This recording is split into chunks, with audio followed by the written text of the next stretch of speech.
Bienvenidos amigos, hermanos que nos acompañan, es un placer saludarles, gracias por estar con nosotros, gracias por acompañarnos en esta transmisión en la cual estaremos considerando las perlas escondidas para la semana del 21 al 27 de octubre del 2019.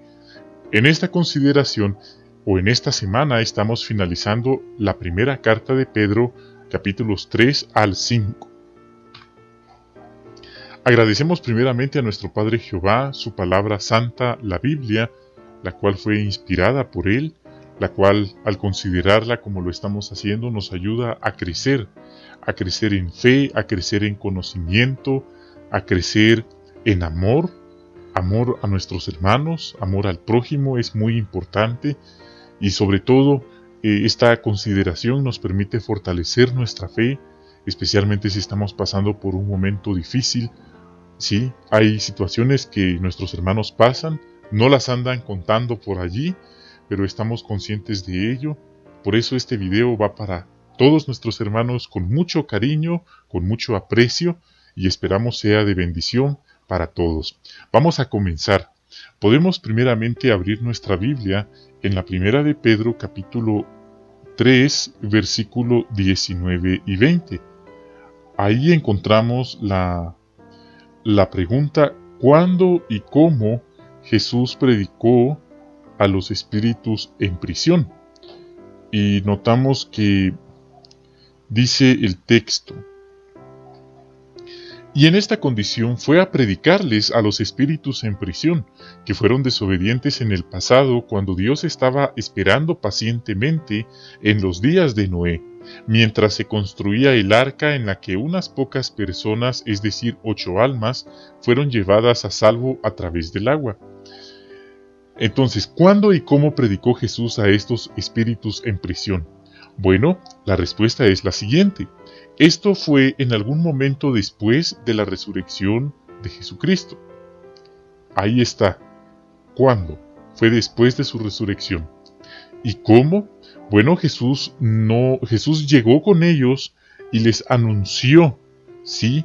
Les anunció a dichos espíritus malignos de los días de Noé que el castigo para ellos era inevitable, el merecido castigo que recibirían, ¿sí? No fue una predicación de esperanza, sino fue como un decreto, ¿sí? Y este era un decreto de condenación, que la sentencia hacia ellos era inevitable, ¿sí? Y Jesús podía hacer este anuncio, este decreto, o predicar este anuncio, puesto que su fe y lealtad hasta la muerte, así como su resurrección, habían demostrado que el diablo no tenía ningún dominio sobre él. Entonces es importante entender este punto, pues algunos han creído que esto se refiere a almas en pena que están encerradas en alguna prisión espiritual, pero el texto, el contexto y las publicaciones nos ayudan a entender que se refiere a los espíritus de los días de Noé, y quienes abandonaron su lugar espiritual en los días de Noé fueron los ángeles desobedientes que bajaron. Entonces es importante considerar esto para entender este tema tan importante. Pasemos ahora a la primera de Pedro 4:6. Dice, si lo tiene, dice: de hecho es por eso que, por lo que también se les anunciaron las buenas noticias a los muertos, para que aunque se les juzgue en la carne desde el punto de vista de los hombres, puedan vivir de acuerdo con el Espíritu desde el punto de vista de Dios. Bueno, dice, ¿quiénes eran los muertos a los que se les anunciaron las buenas noticias? Bueno, en este contexto, y gracias a las publicaciones entendemos que no se refiere a los ángeles, sí, como era en el tema anterior, en la pregunta anterior. En esto está hablando de personas que antes de escuchar las buenas nuevas estaban muertos en sus ofensas y pecados, es decir, muertos espiritualmente, muertos en vida, podríamos decirlo así, ¿sí? Así es que cuando ellos aceptaron las buenas nuevas, empezaron a vivir en sentido espiritual. Esto se relaciona con lo que Jesús dijo: dejen que los muertos entierren a sus muertos. No era que los muertos se levantaran para enterrarlos, sino más bien desde el punto de vista de Jehová y de Jesús, las personas que no les sirven, las personas que los rechazan o que no los conocen, por así decirlo, están muertos espiritualmente. ¿Sí? Y eso es lo que se refiere. Podríamos decir que nosotros le estamos predicando también a los muertos, pues las personas están muertas en sentido espiritual. Sí, ellos están, por así decirlo, su vida es en pecado, no es para Jehová, están muertos espiritualmente. Nosotros también le estamos predicando a las personas que están muertas en sentido espiritual. Sin embargo, si ellos se bautizan y hacen los cambios respectivos, por supuesto se arrepienten, en ese sentido van a vivir en sentido espiritual. Bien, ahora vamos a pasar a la tercera pregunta. ¿Qué le ha enseñado sobre Jehová la lectura bíblica de esta semana? Vamos a abrir nuestras Biblias, por favor, hermanos, en lo que nos dice la primera de Pedro 3:7. Allí dice: del mismo modo, esposos, continúen viviendo con ellas de acuerdo con conocimiento.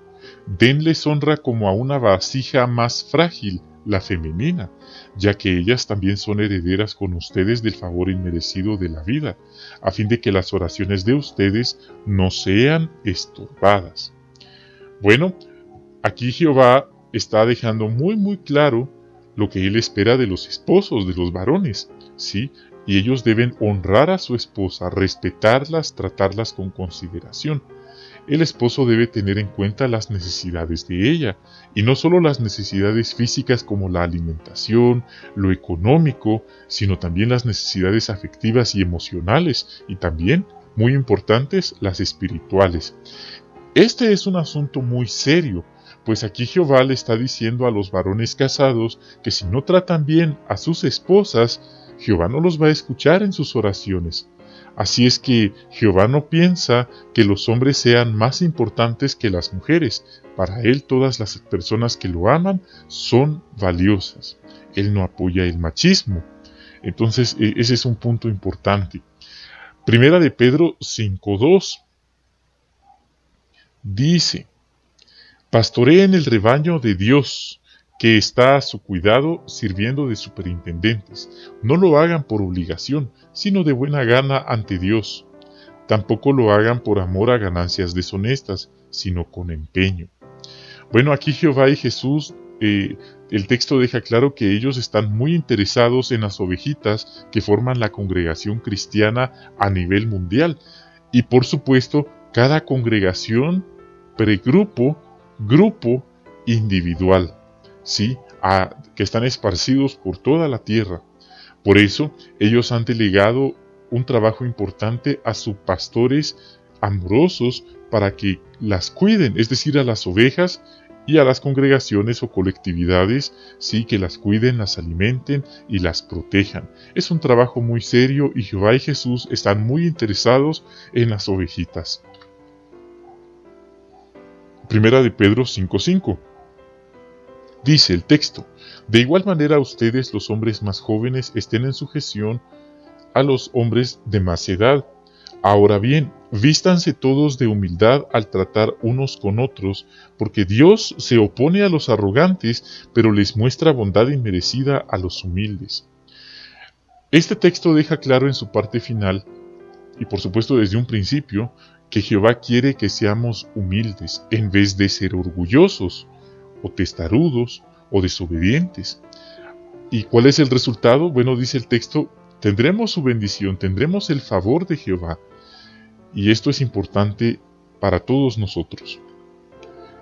Veamos ahora primera de Pedro 5:7. Dice: mientras echan todas sus inquietudes sobre Él, porque Él se preocupa por ustedes. Este texto nos enseña que Jehová nos ama y se interesa por nosotros. Jamás lo dudemos. Ahora pasemos a la cuarta pregunta, y la última. ¿Qué otras perlas espirituales ha encontrado en la lectura bíblica de esta semana? Vamos a ver una allí en la primera de Pedro 3:1. Dice: del mismo modo, esposas, estén en sujeción a sus esposos para que, si algunos no son obedientes a la palabra, sean ganados sin una palabra gracias a la conducta de sus esposas. Bueno, aunque aquí él dirigió estas palabras a las mujeres, también pueden aplicar a los hombres, pues dentro de la organización también hay hermanos bautizados que sus esposas no son testigos de Jehová. Esto se ha visto.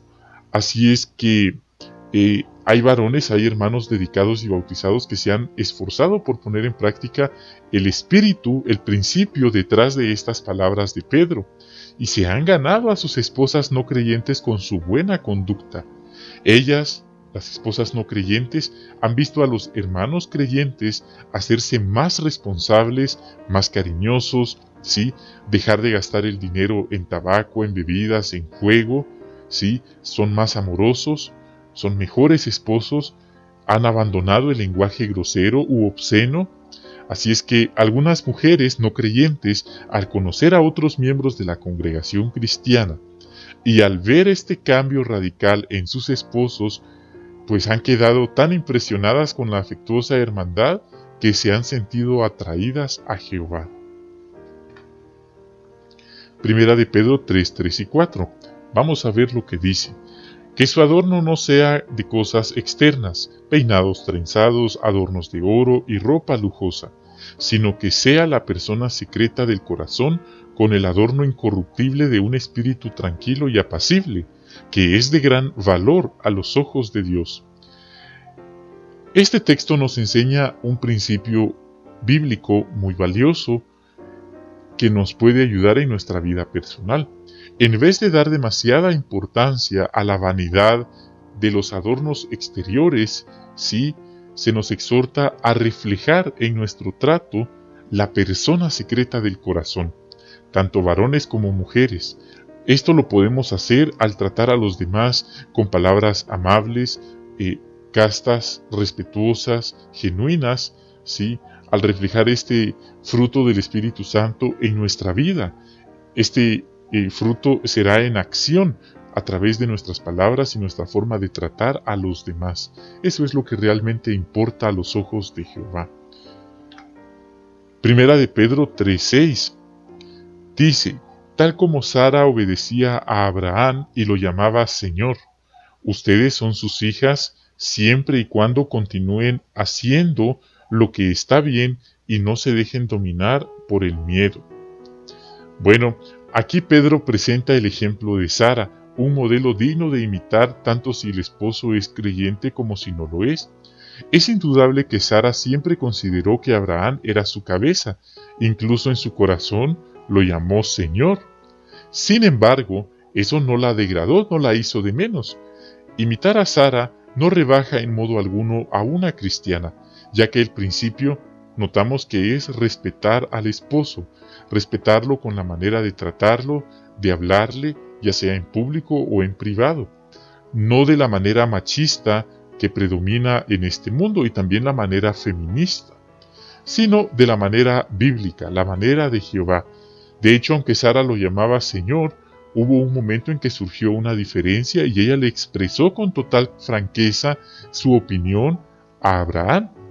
Y él, y Jehová le dijo que escuchara la voz de su esposa. Entonces es muy, podríamos decir, armonioso, reina la paz y la bendición de Jehová, sobre todo cuando en un hogar ambos cónyuges se esfuerzan por poner en práctica el consejo bíblico. Primera de Pedro 3:7. Del mismo modo, esposos, continúen viviendo con ellas de acuerdo con conocimiento. Denles honra como a una vasija más frágil, la femenina. ¿Sí? Bueno, ahí está. Aunque el esposo es cabeza de su esposa, la Biblia le ordena que la trate con honra y respeto. Una manera es tomando en cuenta sus necesidades, y estas necesidades son bastante abarcativas, podríamos decir, económicas, sustento físico, necesidades emocionales, afectivas, ¿sí? Darles cariño con las palabras, con las acciones, ¿sí? Y por supuesto las necesidades espirituales. Pero otra podría ser cediendo a sus preferencias cuando sea posible, como lo hizo Abraham. Primera de Pedro 3:8 dice: por último, estén todos unidos en su forma de pensar y demuestren empatía, cariño fraternal, tierna compasión y humildad. Esto nos enseña algo valioso. Si queremos amar más a nuestros hermanos cristianos, primero tenemos que compadecernos de ellos, identificarnos con ellos en las pruebas y retos a los que se enfrentan en la vida, en vez de ser como las personas son en el mundo, indiferentes o insensibles a los sentimientos ajenos. ¿Cuál es una forma de hacerlo? A través de nuestras palabras y nuestras acciones. Entonces no es lo mismo que nos demos cuenta que alguien faltó a la reunión porque estaba enfermo, que ir a su hogar y llevarle algo para ver cómo está, visitarlo oportunamente, prudentemente, ¿sí? En vez de que cuando esta persona se asome al salón decirle: ¿por qué no has venido a las reuniones? Te hemos extrañado. Y que la persona nos diga: sí, estuve enfermo, pero nadie me fue a ver. ¿Dónde entonces está ese amor cristiano? Entonces, esto es lo que el principio detrás de este texto, que queremos esforzarnos por poner en práctica. Primera de Pedro 3:10 y 11 dice: porque el que quiera amar la vida y ver días buenos debe refrenar su lengua de lo malo y sus labios de hablar con engaños, que se aparte de lo que está mal y que haga lo que está bien, que busque la paz y vaya tras ella. Este texto nos ayuda a llevarnos bien con los demás, siempre y cuando lo pongamos en práctica. Este texto nos ayuda en nuestras relaciones personales con otros hermanos de la congregación. Por eso podemos preguntarnos: ¿nos esforzamos por alcanzar las cosas que contribuyen a la paz? Podemos saberlo preguntándonos si nuestra conducta o el uso de nuestra lengua está causando relaciones tirantes con alguien. Jamás queremos esparcir chismes, calumnias o usar palabras ofensivas o indirectas o hasta sarcásticas a nuestros hermanos de la congregación. Primera de Pedro 3:15 dice: más bien, santifiquen al Cristo como Señor en sus corazones, siempre listos para presentar una defensa ante todo el que les exija una razón de la esperanza que ustedes tienen, pero háganlo con apacibilidad y profundo respeto. Este texto nos enseña la forma correcta de defender nuestra fe. Allí dice: con profundo respeto y genio apacible. Bueno, para poder defender nuestra fe, debemos adquirir conocimiento, entender nuestras creencias y ser capaces de explicar el fundamento bíblico. Y por supuesto, tener conocimiento bíblico no nos autoriza a sentirnos superiores a los demás. Primera de Pedro 3:17. Vamos a leer el texto. Dice: porque es mejor sufrir por hacer lo que está bien, si es la voluntad de Dios permitirlo, que por hacer lo que está mal. Esto nos enseña que hacer lo correcto nos puede acarrear sufrimiento. No será un camino de rosas, pero sabremos que tenemos la aprobación de Jehová, pues los que hacen lo incorrecto también sufrirán, por así decirlo, estarán cosechando lo que han sembrado. En cambio, el cristiano fiel aguanta la prueba porque sabe que le aguardan bendiciones que nunca imaginó. Primera de Pedro 3:21. El bautismo, que es a lo que esto corresponde, los está salvando a ustedes, mediante la resurrección de Jesucristo. Bueno, este texto nos enseña una lección valiosa. Aunque el bautismo es indispensable para la salvación, lo que en realidad nos salva, notó que dice el texto, es la resurrección de Jesucristo. Por lo tanto, los que se bauticen deben tener fe en que la salvación solo es posible porque el Hijo de Dios entregó su vida como sacrificio y fue resucitado. También deben creer que está a la diestra de Dios y que tiene autoridad sobre vivos y muertos. El bautismo motivado por esta clase de fe fue prefigurado por el hecho de que 8 personas fueron llevadas a salvo a través del agua. Entonces, esto del bautismo no debe ser motivado por una emoción pasajera, o porque alguien más se bautizó, o porque un pariente nuestro se va a bautizar y queremos acompañarlo también. No es esa la motivación correcta, ni el entendimiento correcto. Es algo muy, muy serio, muy profundo. Primera de Pedro 4:8. Vamos a leer juntos ese texto. Dice: ante todo, sientan amor intenso unos por otros, porque el amor cubre una multitud de pecados. Bueno, es muy fácil dejar que las imperfecciones humanas, las ajenas y las nuestras, se infiltren en nuestro corazón y nuestra mente y se conviertan en obstáculos, piedras de tropiezo. Satanás conoce bien esta debilidad humana. Dividir para vencer es una de sus astutas tácticas. Por ello, es necesario que cubramos rápidamente esos pecados con amor intenso, unos para con otros, y que no dejemos lugar para el diablo. Entonces, si surgen estas asperezas, las cubriremos con amor. Y por supuesto, si nos damos cuenta que somos nosotros los que estamos, por así decirlo, haciéndole daño a los demás con nuestra forma de hablar o de actuar, tenemos por amor que dejar de hacerlo inmediatamente, porque no queremos lastimar a nuestros hermanos a propósito. Primera de Pedro 5:1. Vamos a leer ese texto. Por lo tanto, ya que yo también soy anciano, testigo de los sufrimientos de Cristo, y uno de los que también recibirá la gloria que se va a revelar, les hago esta súplica a los ancianos que hay entre ustedes. Bueno, aquí Pedro está aconsejando a los ancianos del siglo I, para que vieran con la debida actitud el rebaño que se les había encomendado. Pero notamos que aunque Pedro fue uno de los apóstoles de Jesús, caminó con él, lo escuchó, lo vio, lo palpó, él no se dirigió a ellos con aires de superioridad, sino como un anciano más. Pues bien, esa es la misma actitud que todos tenemos que desarrollar, que todos queremos mantener, especialmente si se nos ha dado privilegios de responsabilidades en la congregación. Jamás nos jactaremos de la capacitación teocrática que hemos recibido, los años y la experiencia que tenemos, o quienes han sido nuestros mentores espirituales, o que alguien se jactara y dijera, bueno, yo estuve, por así decirlo, con un hermano ungido que me instruyó y por eso tengo esta capacidad y esto me hace más especial que los demás ancianos. Esa no sería la manera correcta de vernos y no es el ejemplo bíblico.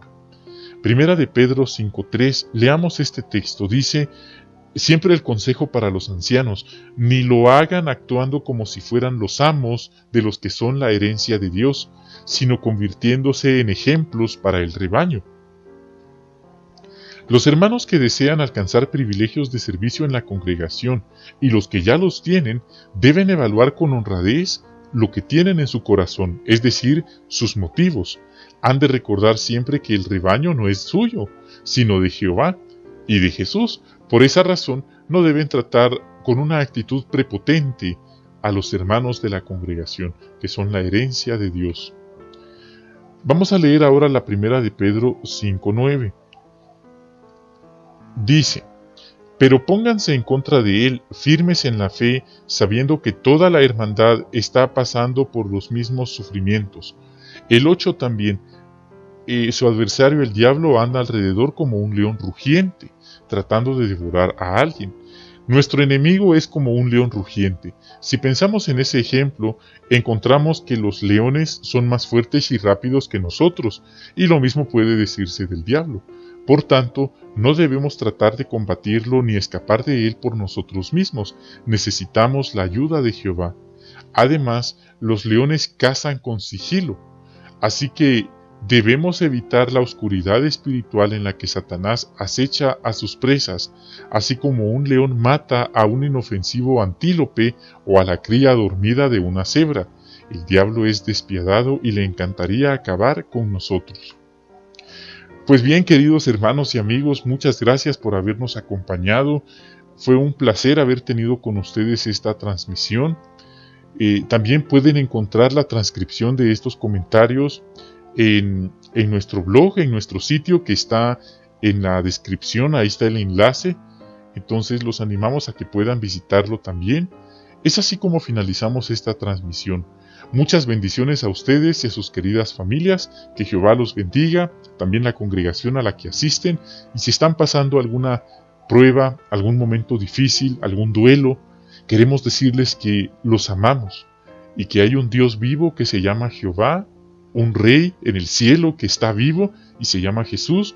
Ellos los aman mucho también y, por supuesto, nosotros también. Bendiciones a ustedes, a sus familias y hasta la próxima.